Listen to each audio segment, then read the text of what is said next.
പാലക്കാട് എലപ്പുള്ളിയിൽ വൻകിട മദ്യനിർമ്മാണശാലയ്ക്ക് അനുമതി നൽകിയതിൽ നിയമസഭയിൽ അഴിമതി ആരോപണം ഉന്നയിച്ച പ്രതിപക്ഷം മുഖ്യമന്ത്രിക്ക് താൽപ്പര്യമുള്ള കമ്പനിക്കാണ് അനുമതി നൽകിയതെന്നും തെലങ്കാനയിലെ മുൻ സർക്കാരും കേരളത്തിലെ സർക്കാരും തമ്മിലുള്ള ബന്ധമാണ് ഇതിന് പിന്നിലെന്നുമാണ് പ്രതിപക്ഷത്തിന്റെ ആരോപണം. മന്ത്രിസഭ അനുമതി നൽകിയ പദ്ധതി വിവാദമായതോടെ CPIക്ക് ആശങ്ക ഉണ്ടായിരിക്കുന്നു.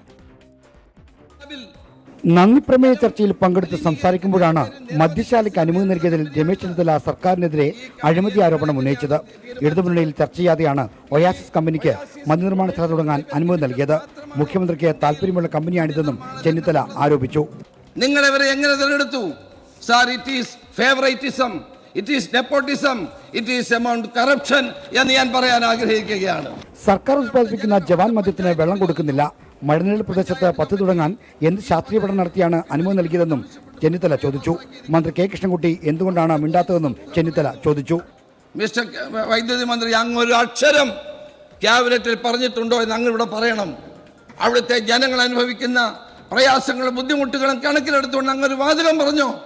സഭയിലെ ആരോപണത്തിൽ ആരാണ് അഴിമതി നടത്തിയതെന്നതിലടക്കം വ്യക്തത വരുത്താതിരുന്ന രമേശ് ചെന്നിത്തല പിന്നീട് നടത്തിയ വാർത്താ സമ്മേളനത്തിൽ മുഖ്യമന്ത്രിയും തെലങ്കാനയിലെ മുൻ മുഖ്യമന്ത്രിയും തമ്മിലുള്ള ബന്ധമാണ് അനുമതിക്ക് വഴിവെച്ചതെന്ന് ആരോപിച്ചു. വളരെ ഗൗരവമായ മറ്റൊരു കാര്യം കൂടി ഞാൻ പറയാൻ ആഗ്രഹിക്കുന്നു. തെലങ്കാനയിലെ കഴിഞ്ഞ ഗവൺമെന്റ്, ചന്ദ്രശേഖർ റാവുവിന്റെ ഗവൺമെന്റ് ഇതിന്റെ പിന്നിലുണ്ട്. മുഖ്യമന്ത്രിയും ചന്ദ്രശേഖർ റാവുവും തമ്മിലുള്ള ബന്ധം എല്ലാവർക്കും അറിയാം. ഞാൻ ഇപ്പോഴേ അത്ര മാത്രമേ പറഞ്ഞു നിർത്തുന്നുള്ളൂ. മദ്യനിർമ്മാണശാലയ്ക്ക് അനുമതി നൽകിയ മന്ത്രിസഭാ തീരുമാനം വിവാദമായതോടെ CPIയിലും ആശങ്ക പരക്കുകയാണ്. പദ്ധതിയുടെ ജലദൂഷണത്തിലാണ് CPIക്ക് ആശങ്കയുള്ളത്. എല്ലാ വിവരങ്ങളും പുറത്തു വരട്ടെ, അതിനുശേഷം നിലപാട് വ്യക്തമാക്കാമെന്നാണ് CPI നേതൃത്വത്തിലെ ധാരണ. 24 തിരുവനന്തപുരം.